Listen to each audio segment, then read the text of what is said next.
Congratulations, drummers. You have completed Class 7, Part C of our musical styles. And that comes from our virtual education program presented by the fantastic Stern Grove Festival Association. Some of the styles we talked about fall under the Latin or Afro-Cuban umbrella. That music of son would eventually turn into MAMBO, and we would have Celia Cruz from Cuba and Tito Puente from Puerto Rico that made an awesome combination for years that gave us some of the greatest mambo, Latin jazz, Afro-Cuban music around. For some of the more Cuban traditional roots of mambo and son, I want you to check out Descarga Cubana, known as the Cuban Jam Sessions. And that's, of course, by Israel Cachao Lopez. So very cool. And for cha-cha-cha, you have to check out the maestro himself, Tito Puente, with Oye Como Va, a classic cha-cha-cha, and you'll definitely know what that style is when you hear it. I also want you to check out Mi Tierra by vocalist Gloria Estefan. It's a really cool song. It features Sheila E. on timbales and once again Cachao on bass. And I think he was in his 80s when he recorded this, but very cool. You can hear a little bit of the son, the cha-cha-cha, as well as that early mambo sound. And this is a really cool one that blends all those elements and traditional cultures together. Also for Los Van Van, there's a tune called Seis Semanas, and that features Changuito, and you can hear him incorporating that snare drum and bass drum and really approaching the traditional Cuban style, mambo and son, with a new funk flavor. Very, very cool, very inspirational. And for some Brazilian recommendations, I'm going to give you a few different things.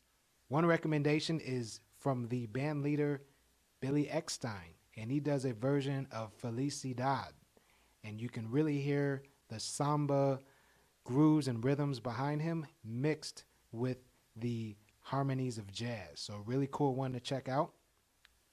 You also want to check out Stan Getz and Jose Gilberto for a song called The Girl from Ipanema.